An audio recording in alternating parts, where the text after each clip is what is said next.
Thursday. It's time to see what's going on in the Middle East on bitter criticism. Al Jazeera criticizing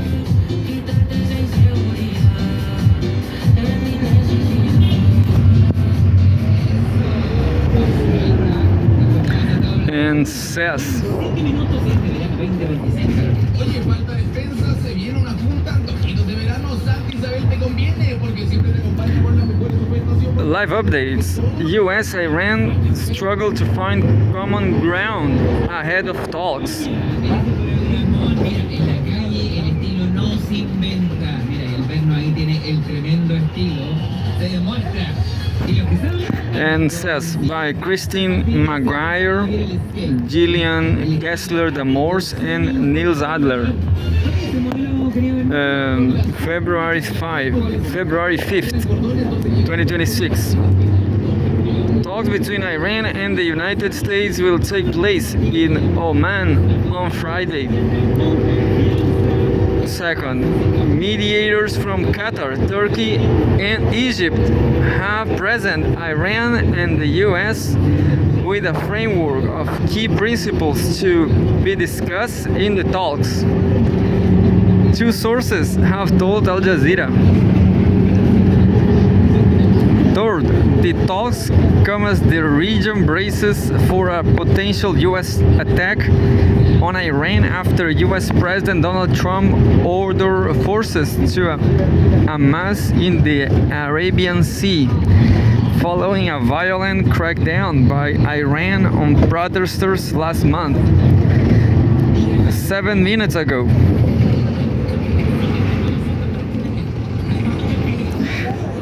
France's foreign minister voices support for diplomatic efforts. France's foreign minister, Jean-Noël Barrot, says the country supports all diplomatic efforts aimed at finding a negotiated solution that respects our security interests and the most fundamental rights of the Iranian people, end quote.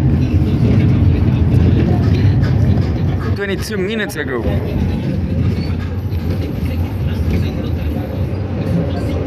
There's photos, the view of Iran's capital.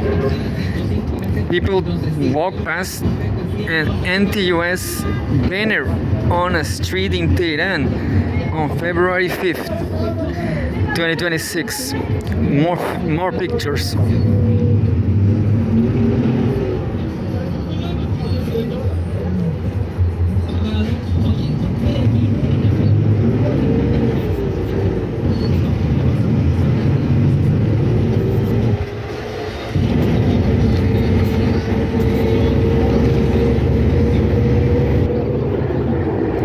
February 37 minutes ago. What will be the impact of a US attack on Iran? By Ali A. Gareddaji.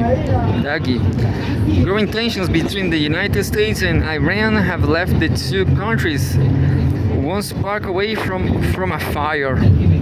At least that is exactly what social media is saying.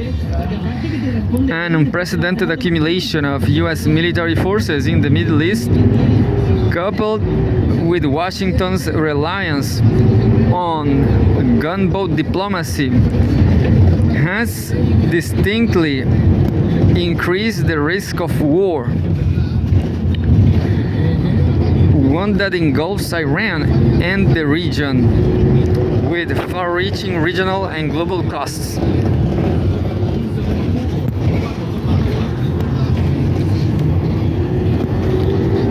But the impact of any US military action against Iran will principally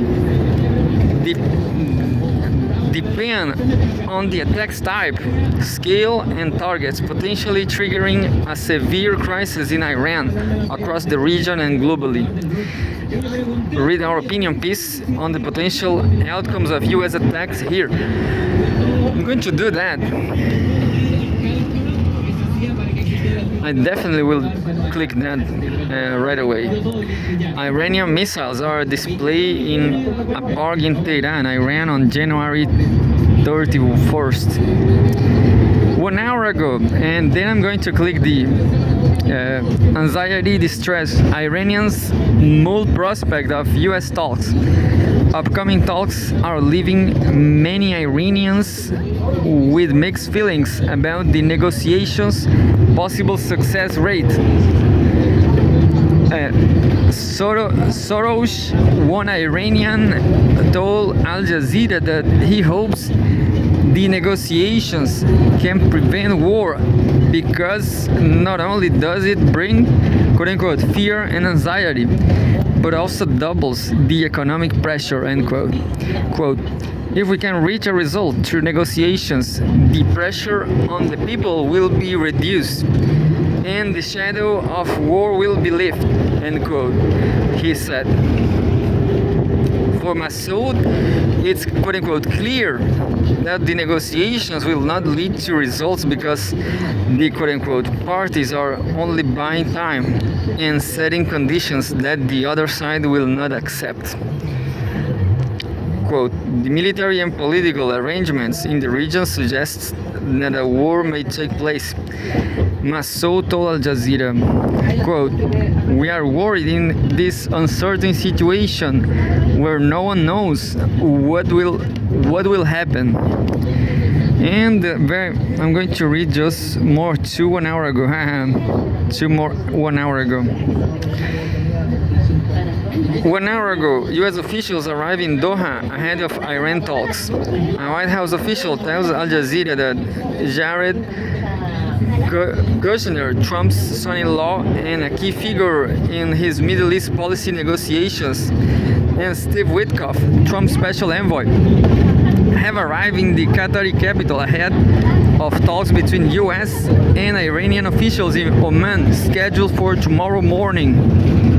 Tomorrow morning. 1 hour ago. Oh, they are. Al Jazeera is covering up these problems because there's a lot of problems, I guess. If you're just joining us, I mean, there's a conflict happening between Iran and the US, of course, and Iran. Oh, and Israel too. If you're just joining us, let's bring you up to speed on the latest developments. First, Iranians in the capital Tehran tell Al Jazeera they do not have much hope for Friday's talks, with one resident saying Trump wants to quote-unquote dominate the entire world.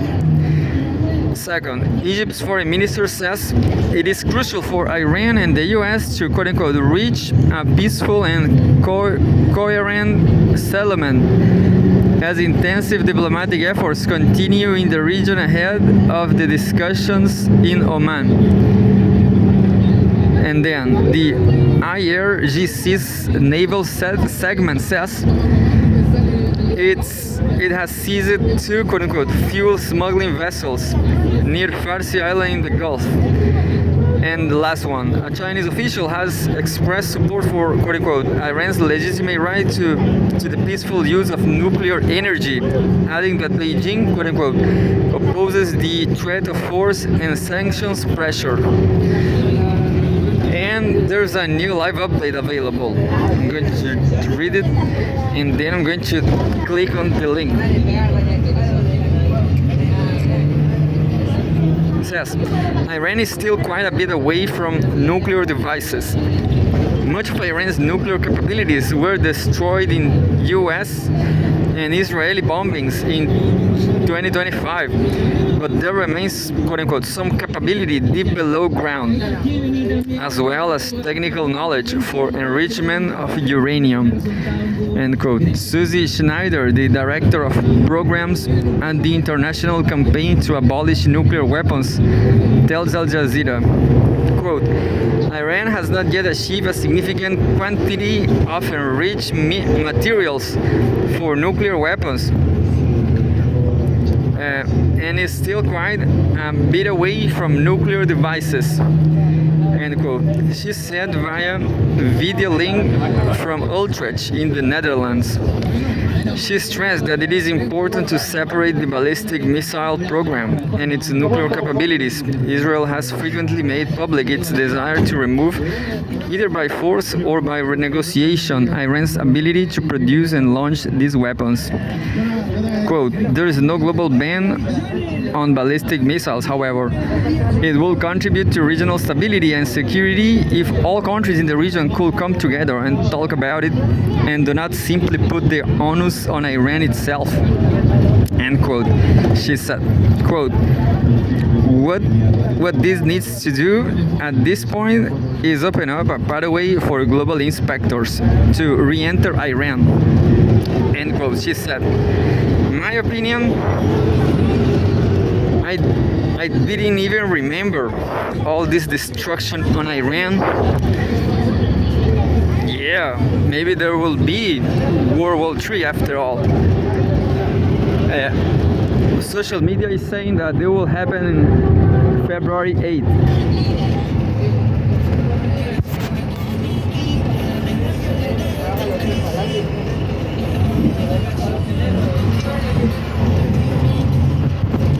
And there it is. What will be the impact of a US attack on Iran? Opinion from Al Jazeera. There's photographs. Iranian missiles are displayed in a park in Tehran, Iran on January 31st. Whatever post-attack scenario unfolds in Iran, regime consolidation or turmoil, the region will suffer. By Ali A. Garrett, Eli A. Garrett Dagi, PhD scholar at Maynooth University in Ireland, February 3rd. It was yesterday. I don't even know.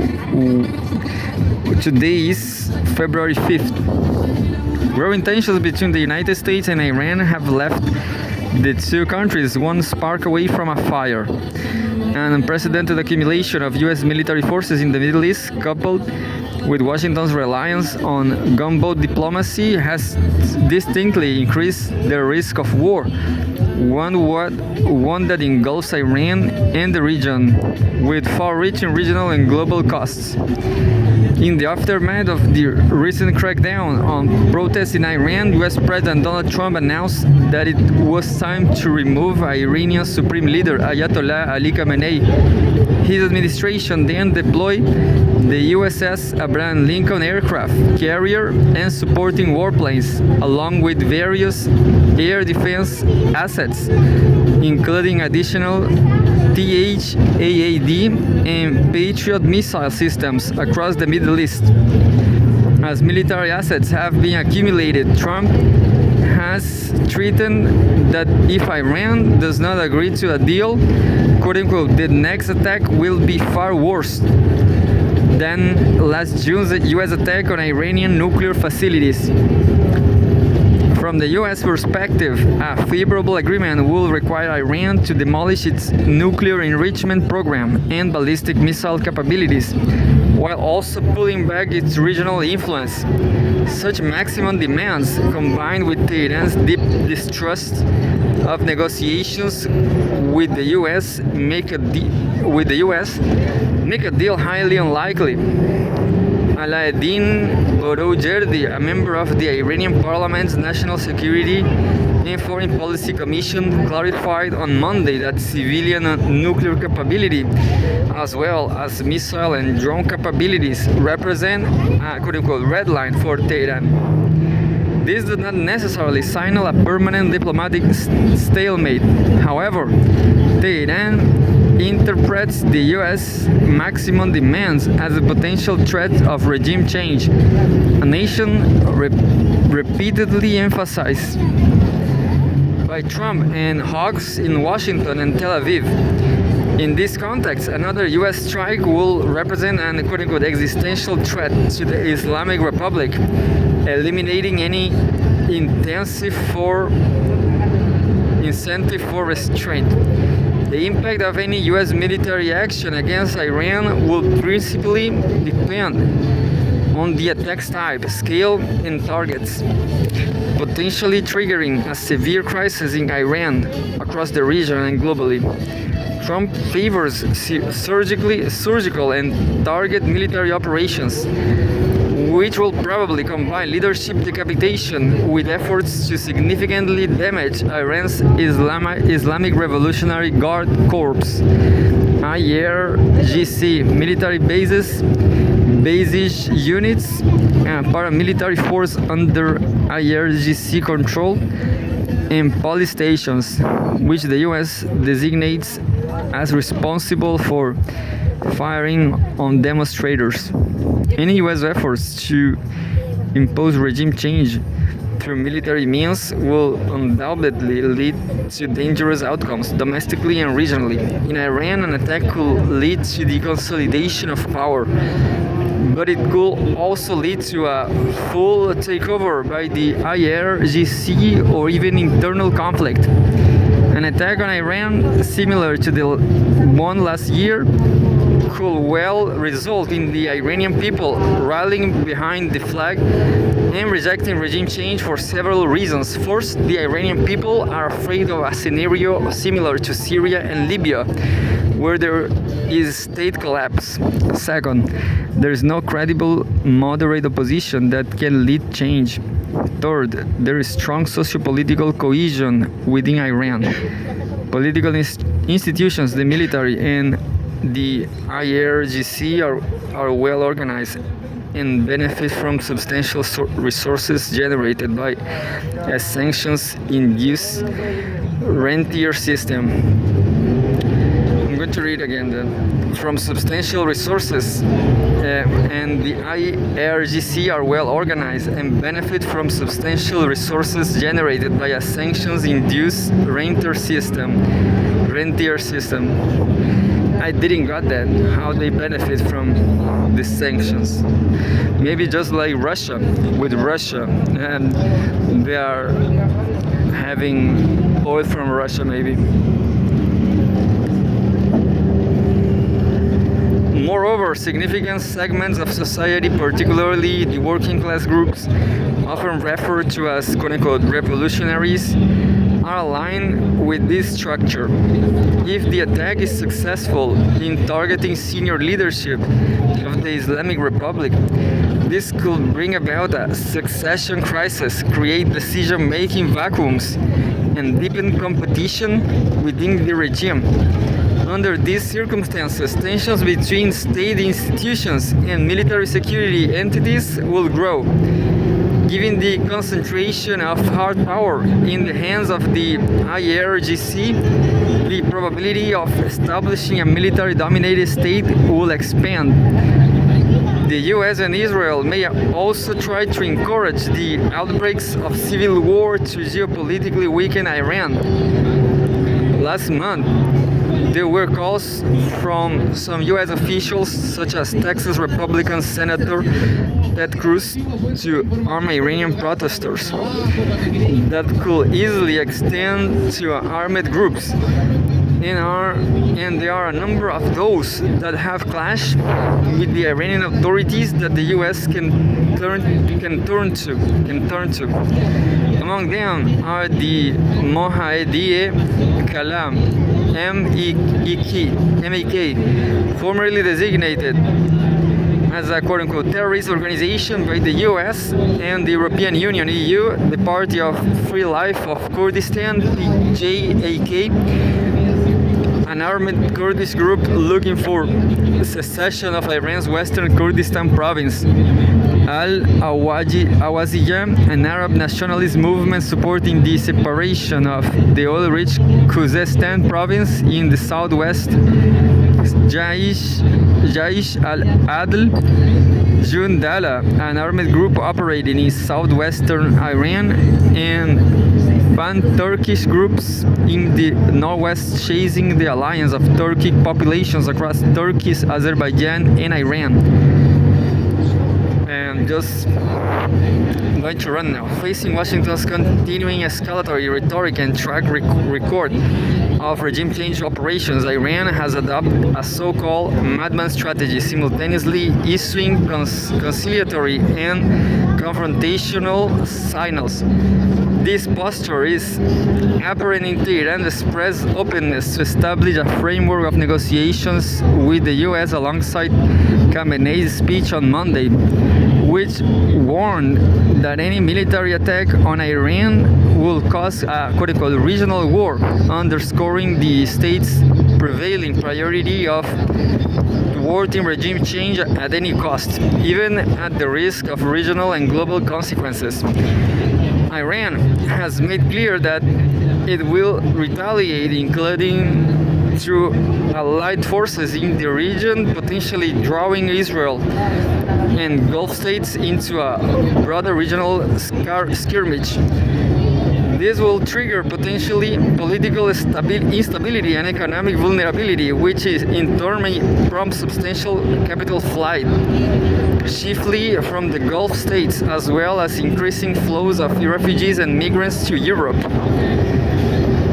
Moreover, if Iran attacks shipping in the Strait of Hormuz or Gulf energy infrastructure, there will be a spike in global oil and gas prices, exacerbating market volatility, inflationary pressure from higher energy costs, and a knock-on effect for fragile economies, which will further worsen migration pressures. Oh, I'm not going to read the very last paragraph.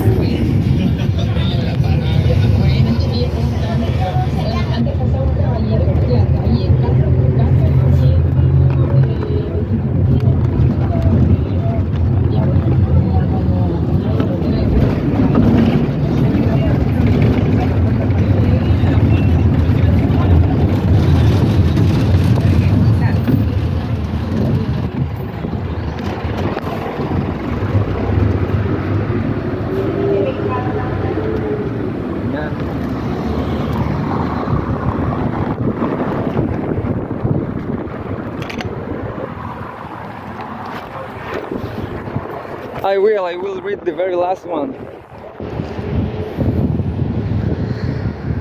And there you have, in the current situation,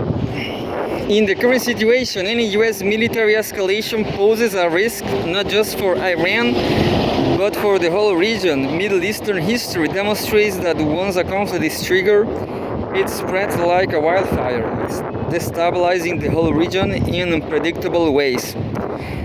And lastly, the views expressed in this article are the author's own and do not necessarily reflect Al Jazeera's editorial policy, published on Al Jazeera English. I forgot everything about Iran, and now I remember. Terrible. This madman could be not a strategy, but the real feelings of Iran, because Iran has been, just like they said, could be a next Libya, could be a next Iraq,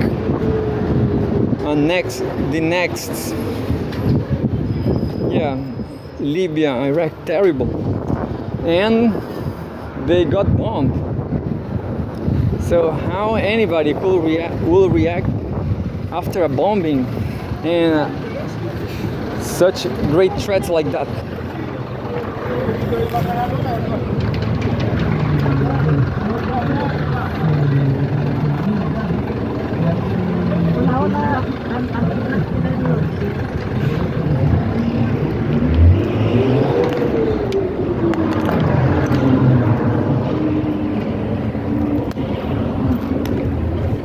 Such a cool episode. Here we are in La Matriz, in Puerto Town.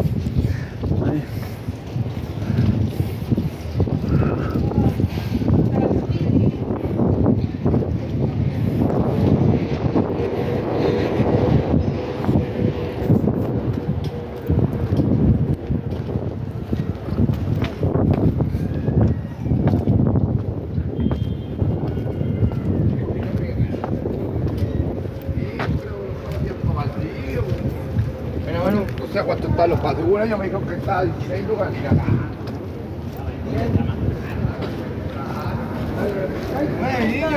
Ouais.